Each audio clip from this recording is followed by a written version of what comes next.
Bonjour. Je suis votre accompagnateur, pour cette vidéo qui vise à survoler quelques caractéristiques importantes du SFP, ou serveur de facturation personnalisé, développé par la firme, AES, ou application et sécurité.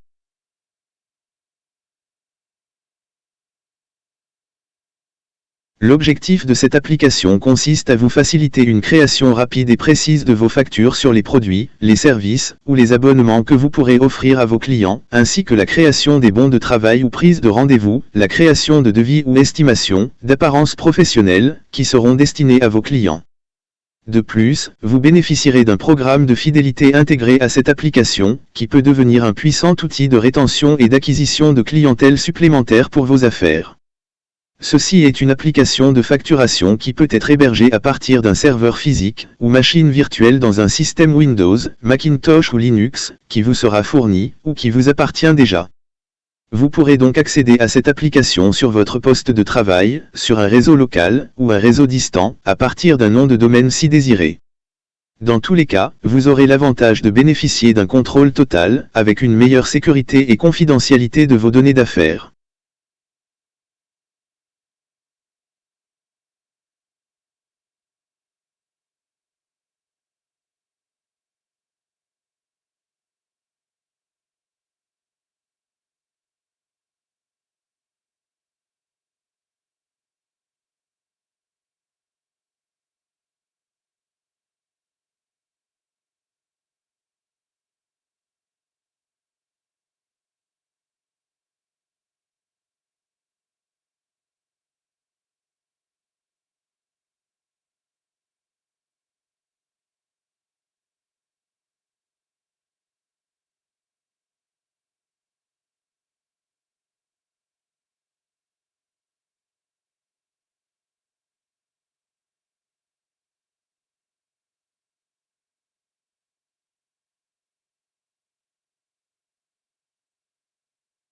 Parmi les fonctionnalités courantes, il y a la création de factures, création de devis, création d'étiquettes de produits, la création d'abonnements avec facturation automatique, ainsi que la prise et gestion des rendez-vous à travers les bons de travail.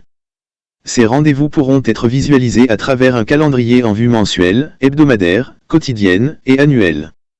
Il y a aussi une gestion d'utilisateurs hiérarchisée, avec attribution de droits d'accès. Bien entendu, vous aurez droit à des graphiques permettant de visualiser diverses données de productivité en un clin d'œil, notamment sur les activités d'utilisateurs et les données financières.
Pour la configuration initiale de l'application, nous allons commencer par quelques paramètres de base. Nous irons donc à la page des paramètres, qui inclut les données de votre entreprise. Nom, adresse, téléphone et courriel, entre autres.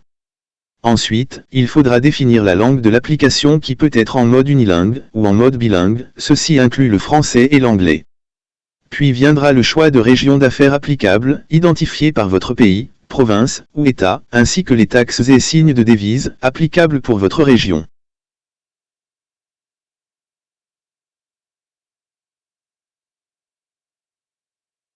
Les règles de taxes sont flexibles et peuvent être activées ou désactivées si vous ne désirez pas appliquer de taxes à vos factures et devis.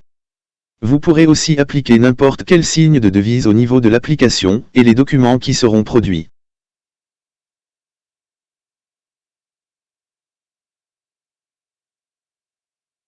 Une partie importante de cette configuration initiale nécessite aussi la compréhension des paramètres associés au programme de fidélité qui fonctionne par attribution de points. Il s'agit d'un programme susceptible d'augmenter et de mieux fidéliser votre clientèle de base. Le programme de fidélité peut être activé ou désactivé par défaut. Vous pouvez déterminer le nombre de points équivalent à votre unité monétaire. Exemple, 100 points valent 1 dollar. Vous pouvez déterminer le pourcentage du montant d'achat en points. Exemple, 1% du montant d'achat sera reversé sous forme de points aux membres qui achètent vos produits et services. Quant au programme de référence, vous pourrez choisir l'une des deux méthodes de récompense pour un référent. Le référent étant la personne qui vous réfère un nouveau client, qui lui est considéré comme le référé. Première option. Le référent pourra bénéficier d'un nombre de points fixes. Exemple, 1000 points seront versés au référent pour chaque référence de nouveaux clients. Deuxième option. Le référent pourra bénéficier d'un nombre de points variables basé sur un pourcentage de la première facture du client référé. Exemple, 5% du montant de la première facture seront versés au référent pour chaque référence de nouveaux clients. Vous pouvez déterminer un temps d'attente pour usage de points de référence seulement. Ceci peut s'avérer important comme mesure de protection si vous désirez appliquer une politique de retour, de remboursement ou d'échange à l'intérieur d'un certain délai. Auquel cas, il serait prudent de laisser écouler ce délai avant de permettre l'usage de points gagnés par référence sous forme de crédit.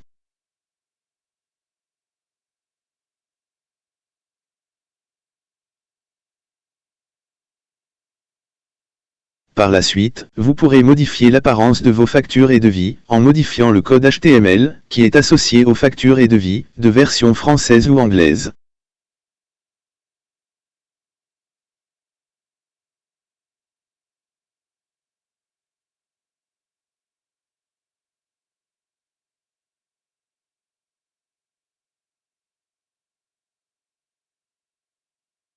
Enfin, vous pourrez importer vos clients, vos produits, vos services et vos abonnements avec leurs catégories respectives ou les entrer manuellement, un par un. Si vous avez configuré un mode d'opération bilingue pour l'application de facturation, vous devrez indiquer le nom de chaque produit, service et abonnement en français et en anglais. Ceci permettra de créer vos factures et devis selon la langue de votre client.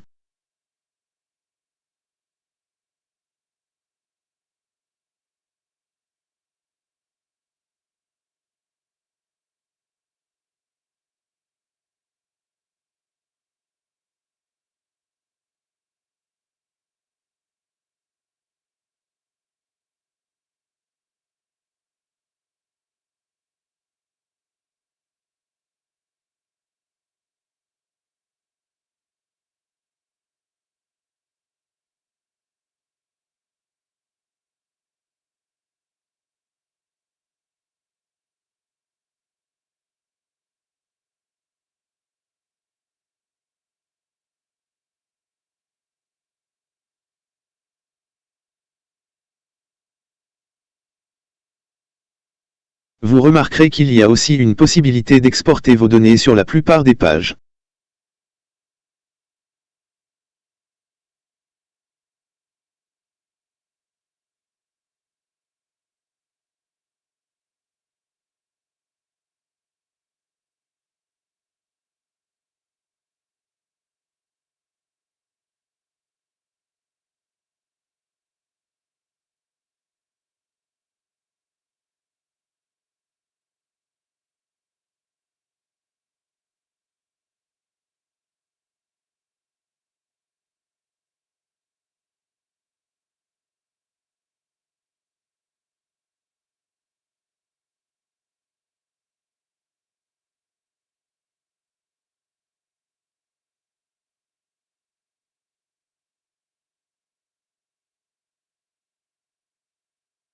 Nous allons à présent vous expliquer comment procéder à quelques transactions de base à l'intérieur de cette application.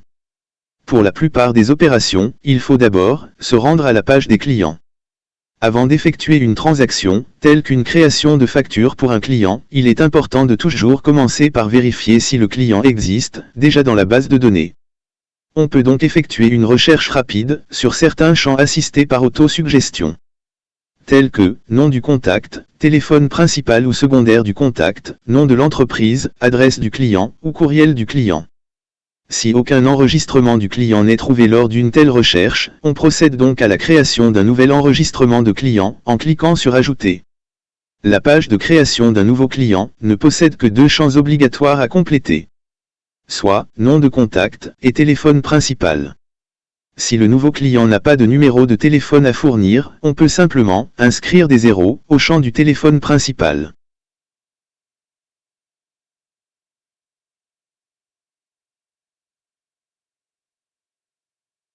Par ailleurs, il est aussi possible de créer des factures avec des profils de clients génériques et réutilisables.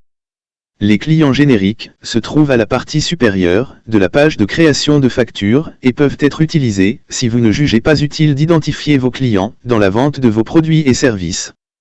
Les clients génériques en vert seront exemptés de taxes. L'adresse courriel du commerçant, la vôtre, sera associée au client générique, ainsi qu'à tout client qui n'aurait pas fourni d'adresse courriel.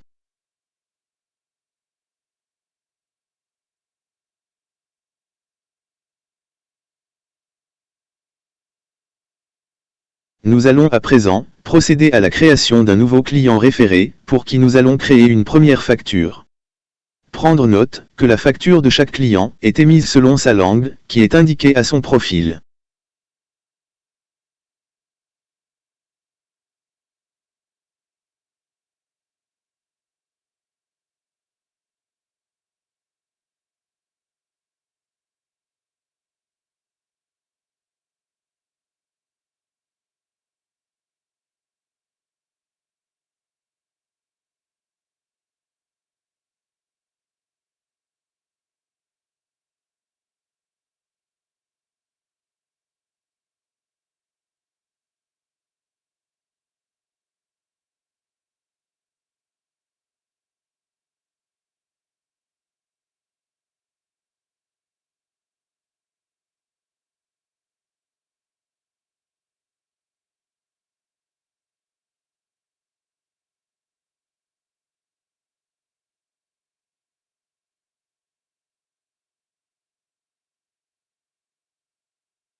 Ce client sera inscrit au programme de fidélité par défaut, conformément à ce qui est déjà indiqué à la page des paramètres que nous avons déjà visité. Si ce nouveau client nous avise qu'il a été référé par un de nos clients existants, il est possible d'associer le référent à ce nouveau client en l'identifiant par une des trois méthodes de recherche suivantes. Par son numéro de client qui est aussi son numéro de membre. Par son nom de contact. Et enfin, par son numéro de téléphone. Aussitôt que le référent est trouvé par une de ces trois méthodes de recherche, il vous suffit de cliquer pour l'associer au profil du nouveau client. C'est assez simple et rapide.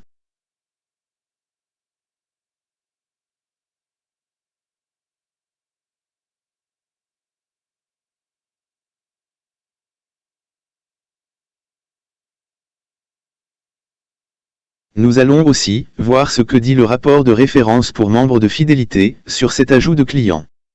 Tel que prévu, celui-ci indique que le nouveau client Monsieur Alain Giroux a été référé par Monsieur Maurice Paradis.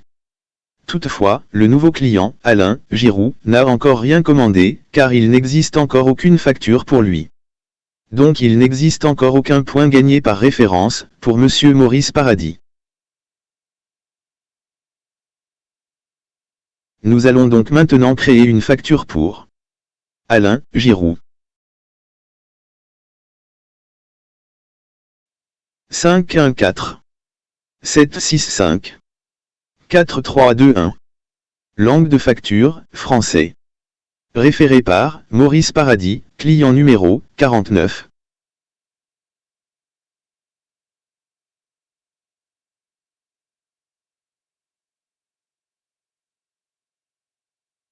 Ce nouveau client, étant membre de fidélité, va accumuler 1% du montant net de la présente facture, alors que le référent Maurice Paradis, quant à lui, va gagner 5% du montant net de la présente facture. Toutefois, les points gagnés pour référence de client seront gelés pour une période de 15 jours.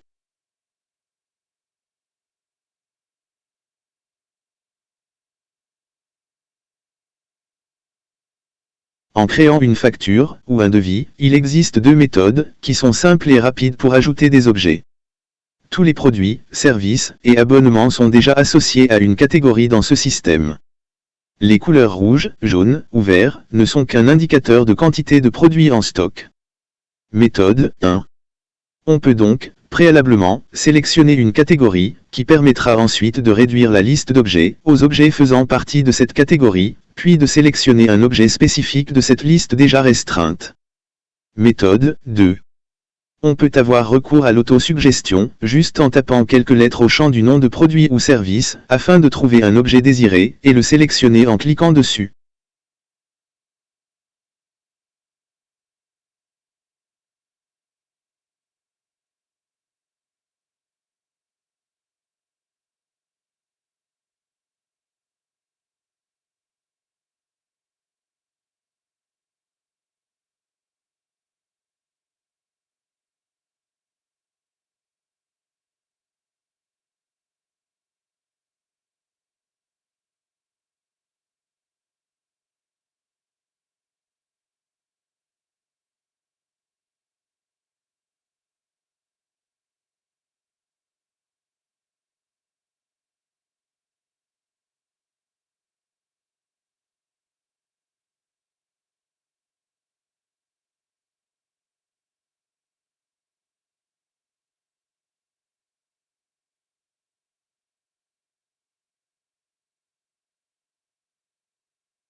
Tel que prévu, Monsieur Alain Giroux va maintenant accumuler l'équivalent de 1% sur sa première facture en tant que membre du programme de fidélité.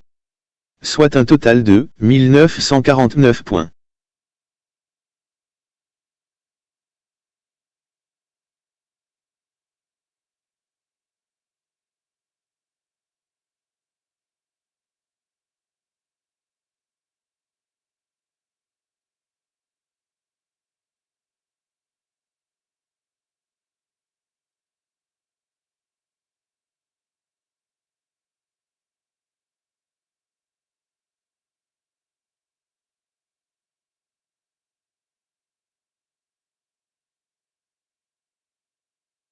Une fois la nouvelle facture générée, il devient possible de l'envoyer directement au client par courriel, ou encore, de l'imprimer en format lettre ou en format rouleau thermique.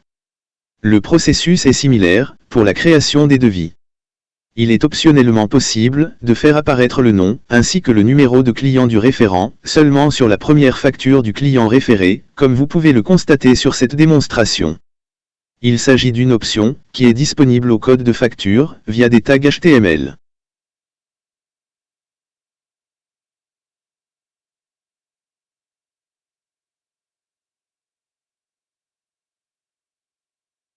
Si vous offrez un service de livraison, il est aussi possible de faire apparaître l'adresse du client sur sa facture en format lettre ou rouleau. Cette option est aussi disponible au code de facture via des tags HTML.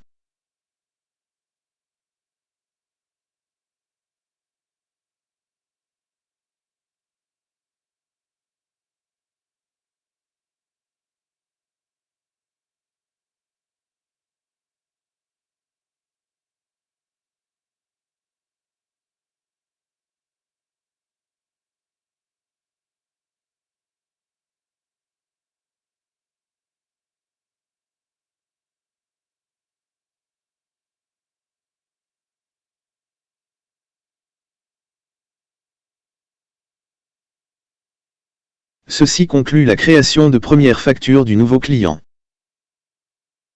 Nous allons à présent voir une fois de plus ce que dit le rapport de référence pour membres de fidélité. Tel que prévu, Monsieur Maurice Paradis a maintenant accumulé l'équivalent de 5% de la première facture de Monsieur Alain Giroux. Soit un total de 9747 points. Toutefois, Monsieur Maurice Paradis devra patienter pour un délai de 15 jours, avant de pouvoir utiliser ces points, conformément aux paramètres du programme.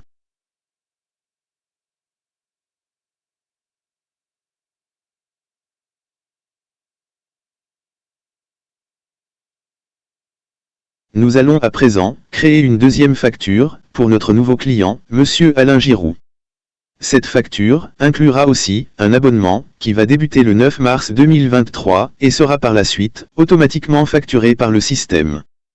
De plus, Monsieur Alain Giroux pourra utiliser certains de ses points précédemment gagnés. Pour cette étape, nous allons aussi ajouter un attribut au profil du client qui devra apparaître sur sa facture. Une fois de plus, il s'agit d'une option disponible au code de facture, via des tags HTML.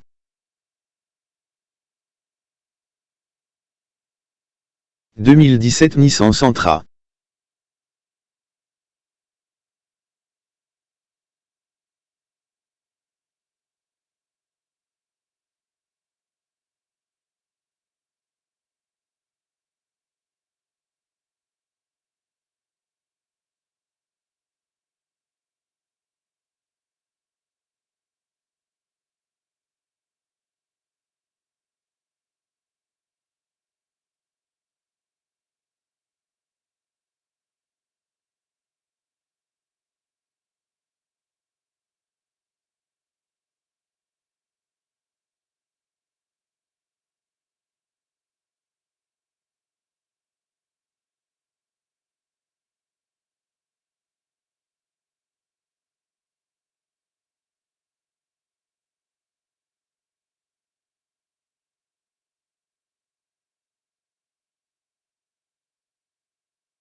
Vous remarquerez cette fois-ci qu'aucune information du référent n'apparaît sur la facture de ce client, car il ne s'agit plus de sa première facture.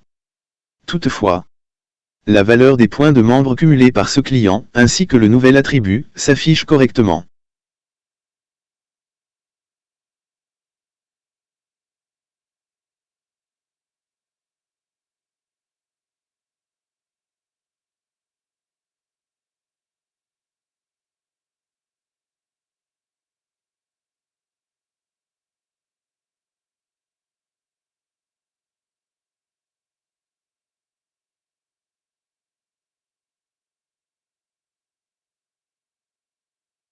La page d'auto-facturation s'occupera désormais de produire les prochains abonnements de ce client, soit manuellement, soit automatiquement, en activant la PPFA, qui signifie « Production planifiée de factures d'abonnement ». Ceci permettra au système de générer les factures d'abonnement de manière ponctuelle et entièrement autonome.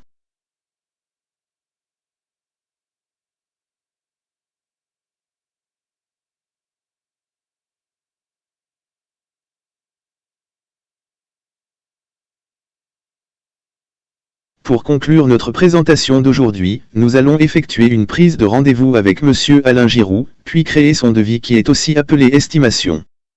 Par la suite, nous allons convertir son devis en facture. Nous allons donc prendre un rendez-vous pour le 9 mars à 10 h, en prenant des notes, à travers l'outil de bon de commande tout de suite.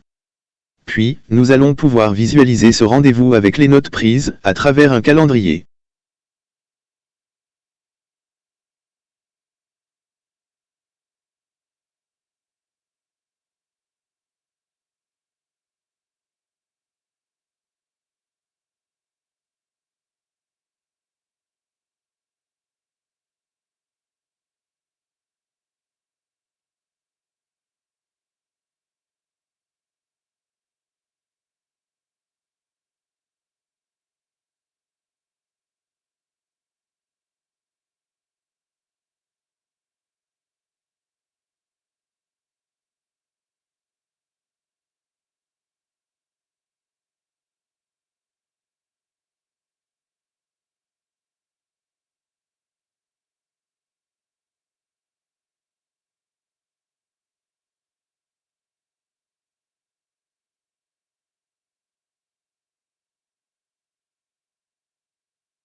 Prendre note que vous avez toujours le contrôle total sur le contenu texte associé aux factures et devis, en modifiant le code HTML des devis ou des factures. Le processus de création des devis est quasiment identique à celui de création des factures. Nous allons donc procéder à la création du devis.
Nous allons maintenant convertir le devis de ce client en facture.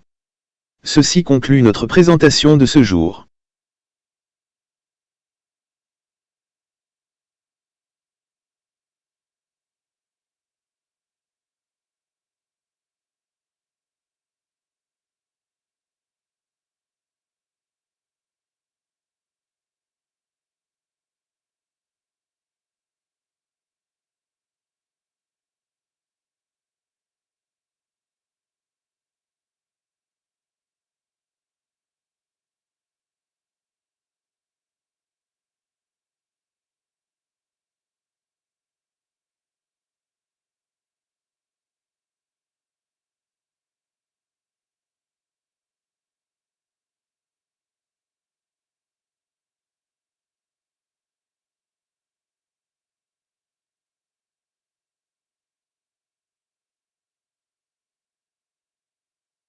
Nous tenons à vous remercier pour votre attention. Pour toutes questions et commentaires, n'hésitez pas à directement contacter votre agent, ou à nous écrire sur a-and-s@gmx.com. Nous vous souhaitons une excellente journée.